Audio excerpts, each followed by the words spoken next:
Second supplemental affidavit. I, Roberto R. Bernardo, Filipino, of legal age and a resident of Malolos City, Bulacan, under oath, hereby depose and state.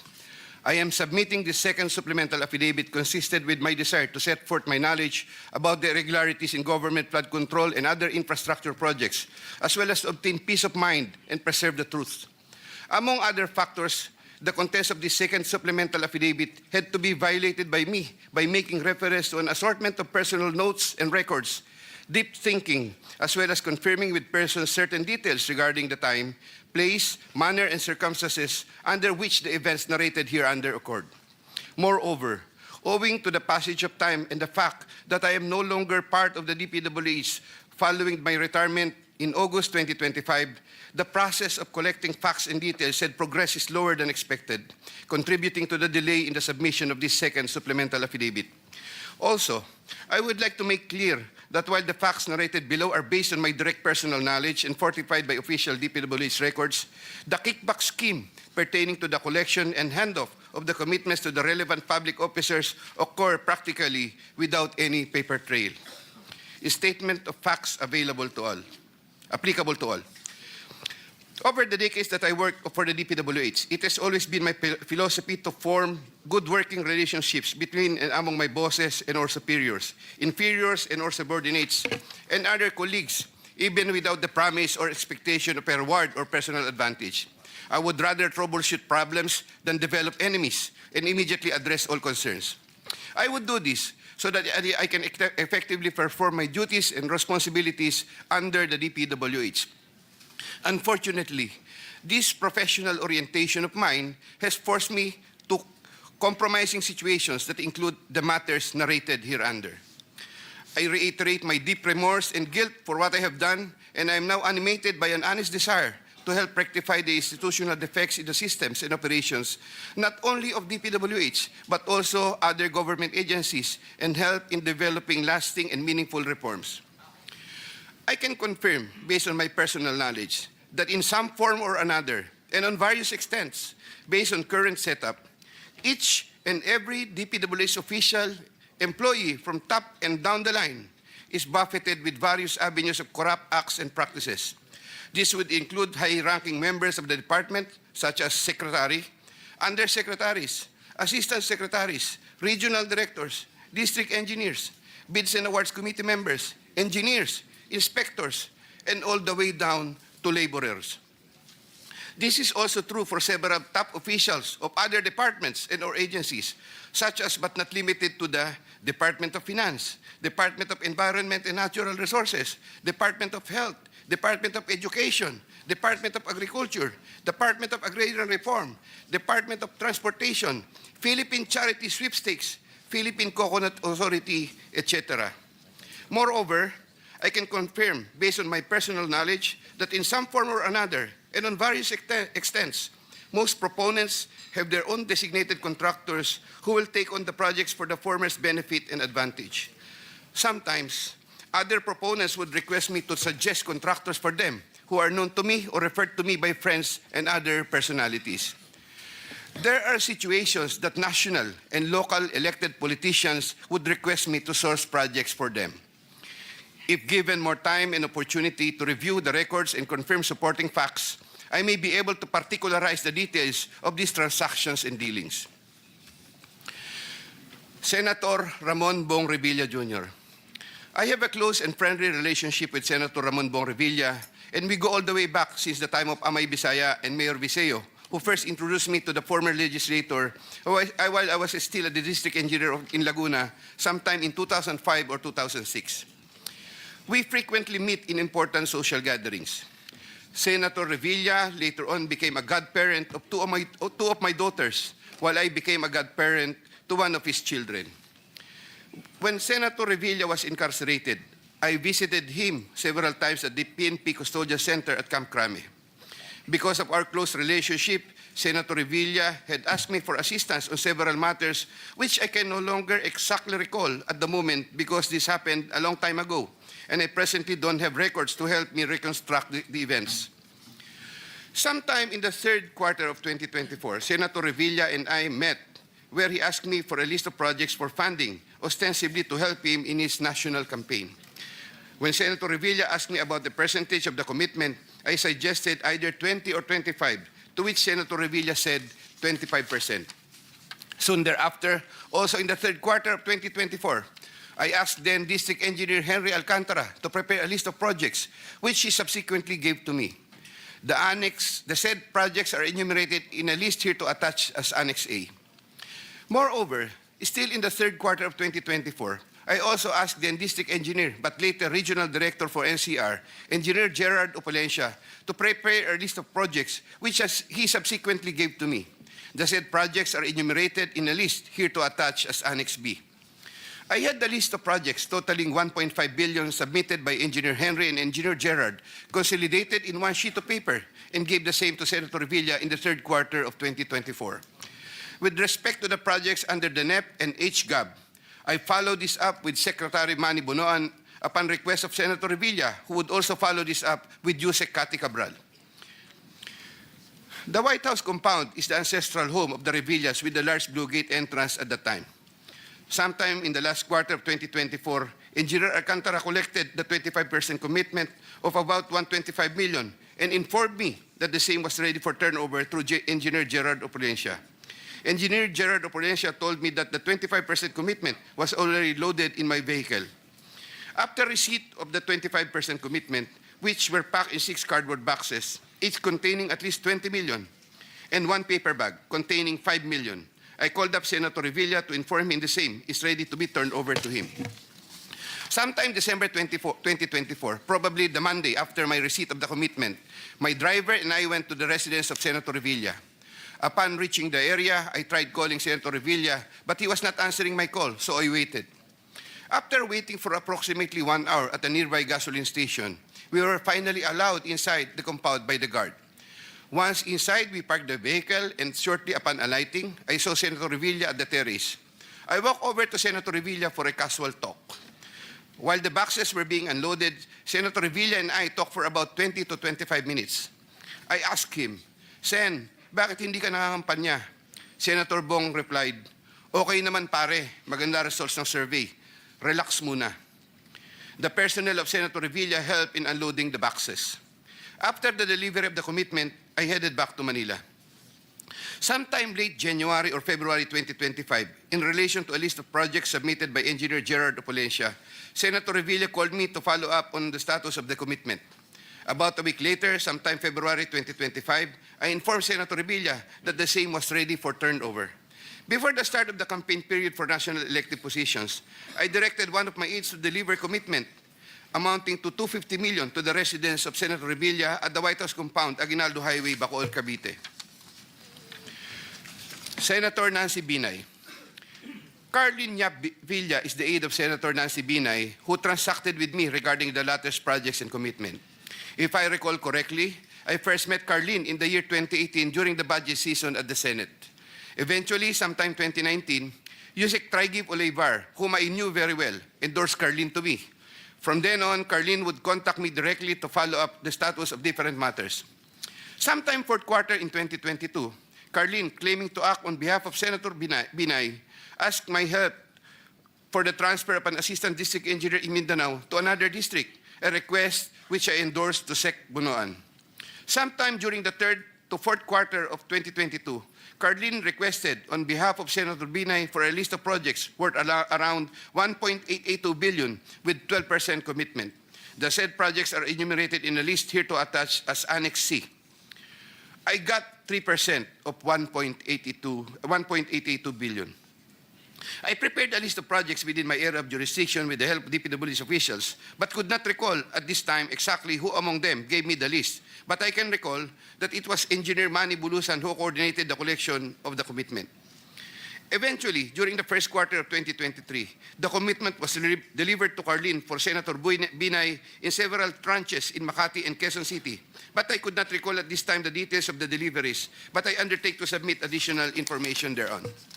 Sometime last quarter of 2023, Carlin again asked for Senator Binay a list of projects for inclusion and funding under the 2024 GAA, which I provided with the help of Engineer Gerard Opalencia and Engineer Henry Alcantara. The total list of projects initially amounted to 2.5 billion, but which was reduced to 1.672 billion. The said projects are enumerated in the list here to attach as Annex D. Apparently, some individual or group offered Senator Binay a higher amount of commitment of 15% instead of the previous 12%, with the promise that the commitment would be released much earlier. Yusek Trigiv learned about the plan to transact with this individual or group, and I was informed by Yusek Trigiv that he confronted Carlene and said to her, "Bakit nyo binabawasan ng kay Robert? Siya din naman ang nilalapitan ng mga yan pagka nagkakaproblema." However, sometime later part of December 2023, Carlene called me and requested for a 50 million advance for Senator Binay's shoes for the holiday season because the individual or group was unable to deliver on their promise, and which I then helped to fix. Thereafter, Carlene told me that Senator Binay was expecting an increase in the commitment from 12 to 15%, which I agreed to fulfill. I did not get any percentages from the aforementioned projects worth 1.672 billion, but I was reimbursed the 50 million which I earlier advanced. I was nurturing goodwill with Senator Binay by fulfilling the commitment. Sometime 2024, Carlene requested me to relay to Sec Bonoan Senator Binay's request for some allocation under the NEP, which I did. Sec Bonoan allocated 500 million for Senator Binay under the NEP for 2025, which I relayed to Carlene. Carlene told me to prepare a list of projects for the 500 million allocation. I then asked a list of projects from Engineer Henry and Engineer Gerard worth 500 million, which I then submitted in person with Sec Bonoan, who then told me he will instruct Sec Cabral to include the same in the NEP. The list of projects was included in the NEP for 2025. The said projects are enumerated in a list here to attach as Annex E. Likewise, sometime in the last quarter of 2024, Carlene for Senator Binay asked for a list of projects to be included in the 2025 GAA. I then directed Engineer Henry and Engineer Gerard Opolesia to prepare a consolidated list of projects. I submitted a list of projects totaling 3 billion to Carlene, but only approximately 2.6 billion was included. The said projects are enumerated in a list here to attach as Annex F. After these projects appeared in the GAA, Engineer Bulusan, Engineer Opolesia, and myself collected, raised, and prepared the 15% commitment, which was all turned over to me. There were difficulties in collecting the commitment, as there were contractors, congressmen who did not give amount considering the issue of for later release projects totaling approximately 80 million more or less, which I had to advance. Despite this total commitment collected and raised for Senator Binay was 15% of 1.2 billion or around 468 million more or less. I earlier mentioned that the 37 million more or less was delivered at Horseshoe Village, Quezon City, which refers to the amount collected by Engineer Henry Alcantara. But upon full recollection, there were two deliveries. The first delivery amounted to 340 million at a house in Horseshoe Village, Quezon City, and the second delivery amounted to at least 200 million at another house, but also in Horseshoe Village, Quezon City. After the second delivery, Carlene told me, "Kinuha na ni Sir, salamat raw. Hindi ka raw kakalimutan sa Makati." The Sir refers to the husband of Senator Binay. I did not get any percentage from the projects worth 3,120 million for NEP and GAA for Senator Binay. Senator Chis Escudero and Maynard Ngu. I met Maynard Ngu at the Manila City Hall during the term of Mayor Erap, and while I was the city engineer of Manila sometime in 2013.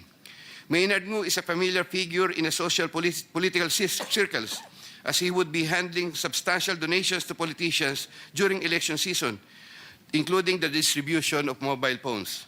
During the 2022 national elections, Maynard Ngu approached me and asked for help in raising campaign funds. I and other DPWH officials assisted Maynard Ngu in raising campaign funds.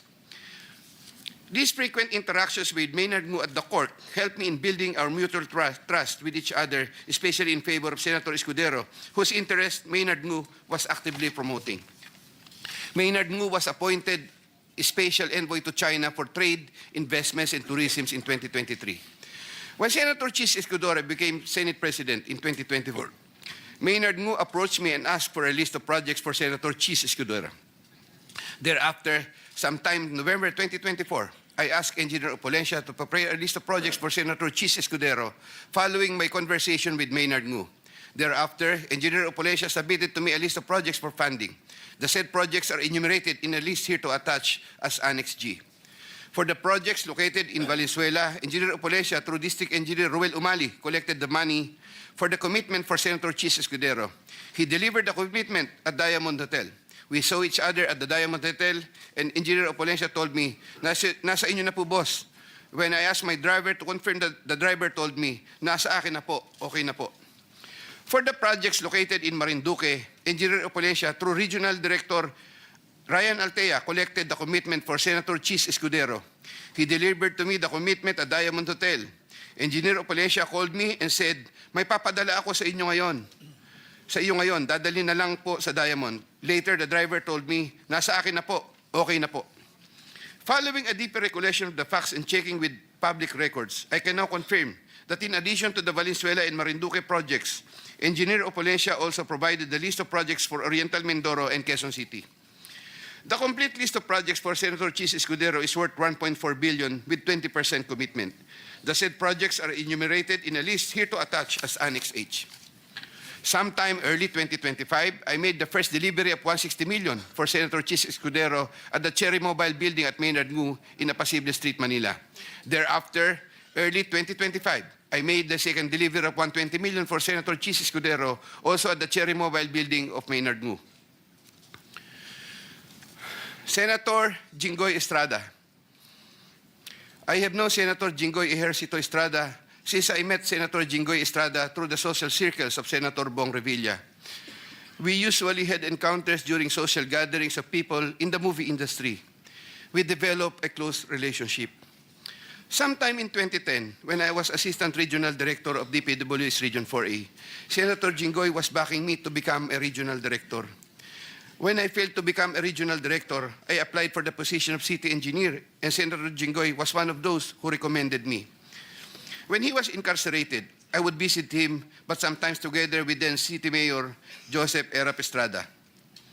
Sometime in 2023, Senator Jinggoy requested Secretary Bonoan through me for projects worth 500 million. Secretary Bonoan agreed to give 450 million for the DPWH NCR building, which Yusek Cabral included in the NEP for 2024 with an 18% commitment for Senator Jinggoy. Senator Jinggoy called me sometime in the third quarter of 2024 and asked me to request the amount of 1 billion from Sec Bonoan. Senator Jinggoy said, tulungan mo na lang ako dyan kasi marami pa akong tutulungan sa eleksyon. I replied, okay na ba ang 25% Sen? Sen Jinggoy responded, okay na ang 25%. I relayed to Sec Bonoan the request of Sen Jinggoy. The former then asked me to prepare a list of projects for the latter. In turn, I asked Engineer Gerard Opolencia for a list of projects. When Engineer Opolencia gave me the list, I gave it to Secretary Bonoan, who told me that he will give the same to Yusek Cabral and that the latter will take care of it. At the moment, I cannot locate the list or a copy thereof. Later on, I saw that some of these projects totaling 500 million and included in the list I gave to Sec Bonoan were listed in the NEP for that year. These projects, as appearing in the NEP, are enumerated in a list here to attach as Annex I hereof. Thereafter, Senator Jinggoy called me and asked me what happened to the difference of 500 million. I relayed this to Sec Bonoan. The latter replied that he will prioritize the matter as soon as there is available funding. Subsequently, I found out that the projects totaling 200 million were included in the SGAB for 2025. These projects, as appearing in the SGAB, are listed Annex J hereof. However, Senator Jinggoy called me again for the difference of 300 million to complete the 1 billion project value that was requested. During the BICAM, projects worth 750 million were again included in the projects to eventually form part of the 2025 GAA. The said projects are enumerated in a list here to attach as Annex K. The total budget for the projects which appeared in the 2025 GAA is approximately 1.45 billion, more or less. After Engineer Opolencia collected the 25% commitment, approximately 360 million, and delivered the same to Diamond Hotel in Manila. Thereafter, I tasked my driver to deliver the boxes to Sen Jinggoy at the Archaga building in San Juan City. Senator Jinggoy personally confirmed to me his receipt of the commitment and thanked me for the same. During the 2024 budget hearing for 2025 GAA, Engineer Alcantara informed me that Senator Jinggoy gave him funding amounting to 355 million for Bulacan First DEO and 500 million from other districts in Bulacan and requested that he, Engineer Alcantara, prepare lists of projects. The said projects are enumerated in a list here to attach as Annexes L and L-1 respectively. Later on, sometime in the first quarter of 2025, Senator Jinggoy asked me to get the 285% commitment for the aforesaid list of projects from Engineer Alcantara. Engineer Alcantara then delivered to me the 25% commitment, approximately 213 million, which I delivered to Senator Jinggoy at the Artiaga building in San Juan City. Senator Grace Poe. Sometime third quarter of 2024, J.Y. De La Rosa, a staff of Senator Grace Poe, requested Sec Bonoan through me if Senator Grace Poe can be accommodated in the DPWH NEP.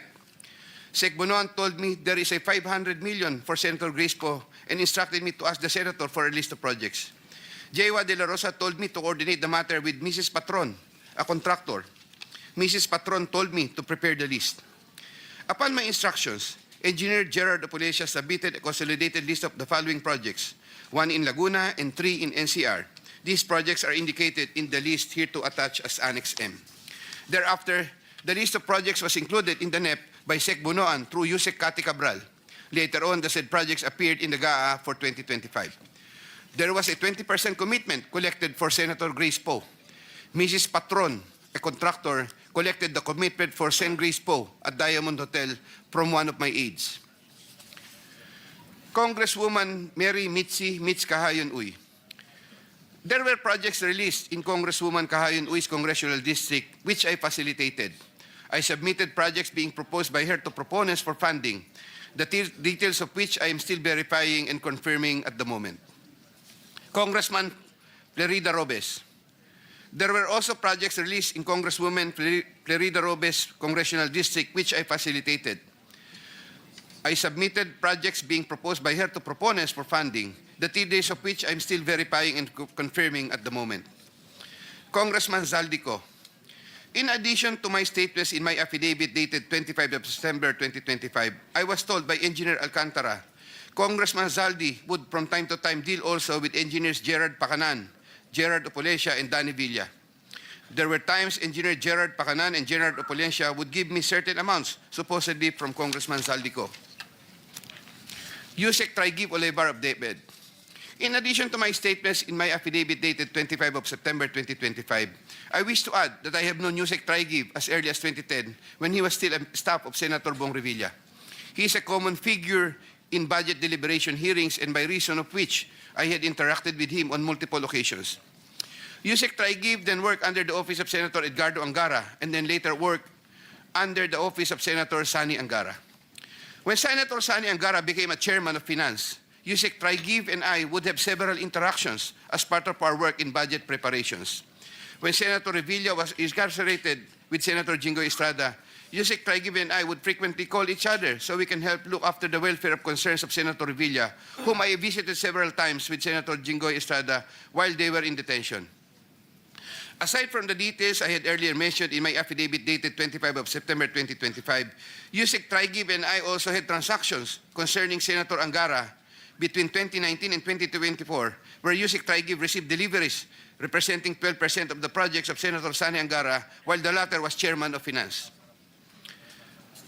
As I previously mentioned in my affidavit dated 25 of September 2025, Yusek Olivar and I discussed the unprogrammed appropriations supposedly for the Office of the Executive Secretary.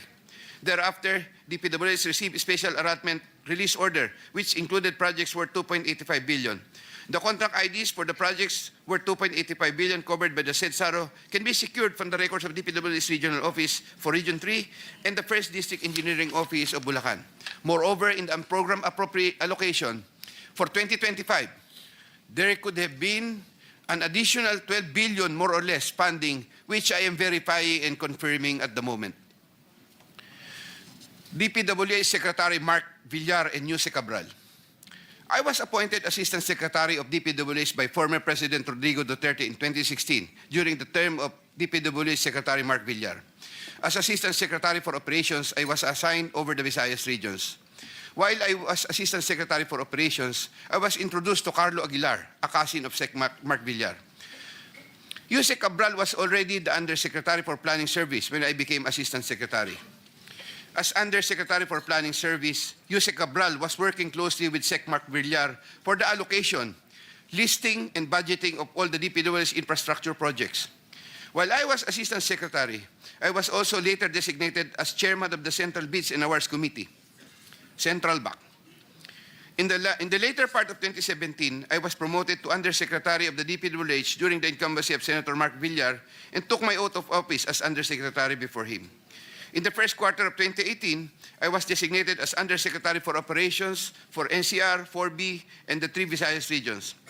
Upon my request, I was replaced as Chairman Central BAC sometime in February 2020 because of political intrigues, as I was reportedly siding with then City of Manila Mayor Isko Moreno, who was vocal against then-President Rodrigo Duterte. All of this time, the funding of all projects was cleared through Jose Cabral for approval by Sec Mark Villar. From time to time, Jose Cabral would ask me to submit detailed list of projects with regards to lump sum fund allocations of DPWH, which list she sometimes would approve herself or forward to Sec Mark Villar for approval. Among others, this included EDSA and other major roads project allocations, maintenance of creeks and waterways, etc. The commission for these approved projects was 10% and divided as follows: 50% to Carlo Aguilar, presumably for Sec Mark Villar, 25% Jose Cabral, 25% for myself. Undersecretary Maria Catalina E. Cabral. As a general rule, with very little exceptions, it is Jose Maria Catalina Cabral, with the imprimatur of Secretary Mark Villar, and later continued by Sec Manny Bonoan, who had control at the DPWH level to remove, include, add, deduct, or modify insertions of items in the NEP for infrastructure or those pertaining to DPWH. Jose Cabral would tell me that she would communicate and meet legislators to inform them of the amount of their allocations and ask them for titles of projects that they want to include in the DPWH budget.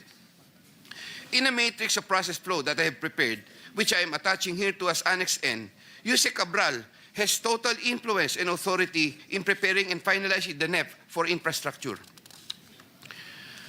On multiple occasions, I personally delivered and also caused to be delivered cash to Jose Cabral at her house at Tatalon, Quezon City, and other places.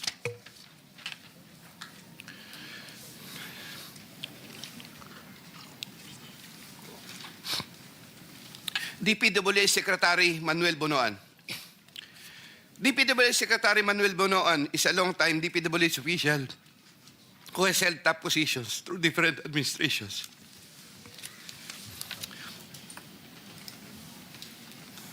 I look up to Sec Bonoan and consider him as a mentor. I treasure his guidance and friendship over the years. Prior to Sec Bonoan's assumption as Secretary of DPWH, I was the Undersecretary for Operations and Planning for NCR, Visayas, having assumed the said position in 2018. Unlike during the time of Sec Mark Villar, when I was not given much task, even removed as BAC chairman, and had very limited operational functions during the COVID pandemic period, Sec Bonoan entrusted me with more operational functions and let me work more closely with Jose Cabral. Sometime in 2022, Sec Bonoan directed me to submit a list of projects for possible inclusion in the NEP for fiscal year 2023 worth around 450 million. Without question and delay, I asked Bulacan First DEO for a list of projects for funding. Thereafter, Engineer Alcantara submitted to me a list of projects for funding under the NEP. Those projects are indicated in the list here to attach as Annex O. In compliance with this order, I forwarded the list to Sec Bonoan. He told me that Undersecretary for Planning Maria Catalina Cati Cabral shall facilitate and ensure the inclusion of these projects in the NEP. Engineer Alcantara gave the 10% of the value of the projects. Similarly, in 2023, Sec Bonoan directed me to submit a list of projects for possible inclusion in the NEP for fiscal year 2024 worth around 150 million. Again, without question and delay, I asked Bulacan First DEO for a list of projects for funding. Thereafter, Engineer Alcantara submitted to me a list of projects for funding under the NEP. Those projects are indicated in the list here to attach as Annex P. In compliance with this order, I forwarded the list to Sec Bonoan. In compliance with this order, I forwarded the list to Sec Bonoan. Sec Bonoan said that Jose Cabral shall again facilitate and ensure the inclusion of these projects in the NEP. Engineer Alcantara gave 15% of the value of the projects. Also in the year 2024, Sec Bonoan also directed me to submit a list of projects for possible inclusion in the NEP for fiscal year 2025 for the amount of 900 million. I asked Bulacan First DEO for a list of projects for funding. Thereafter, Engineer Alcantara submitted to me a list of projects for funding under the NEP. Those projects are indicated in the list here to attach as Annex Q. In compliance with this order, I forwarded the list to Sec Bonoan. Sec Bonoan said that Jose Cabral shall again facilitate and ensure the inclusion of these projects in the NEP. Engineer Alcantara gave 20% of the value of the projects. With respect to the commitments collected by Engineer Alcantara narrated above, Secretary Bonoan and I received a percentage. In many instances during budget deliberations, I was tasked by Sec Bonoan to talk to legislators over their funding and other concerns, and to forward these concerns to Jose Cabral for action and resolution. Sec Bonoan and Jose Cabral. Every year, including years 2023, 2024, and 2025, Jose Cati Cabral apportions the budget ceiling for the DPWH's allocable NEP among the districts according to the endorsed programs, activities, and projects, PAPs. Although she would make it appear that 100% allocable NEP had been apportioned, Jose Cati Cabral would reserve a substantial percentage of that allocable NEP for her and Sec Bonoan's preferred projects. Sec Manny Bonoan would from time to time ask me to take charge of part of his own reserve allocations. The value of the projects that I handled for Sec Bonoan was at least 5 billion per annum for the years 2023, 2024, and 2025, with an average of 15% commitment. Of this 15% average commitment, Sec Bonoan 75% usually would give. Of this 15% average commitment, Sec Bonoan 75% usually would give me 25% of the commitment, with the rest of the commitment shared between him and Jose Cati Cabral. Jose Cati Cabral herself took charge of her own reserve allocations. Once again, I humbly reserve the right to submit another supplementary affidavit if warranted in the premises. I attest to the truth of the foregoing statements based on my personal knowledge and authentic records. Mr. Chair, thank you.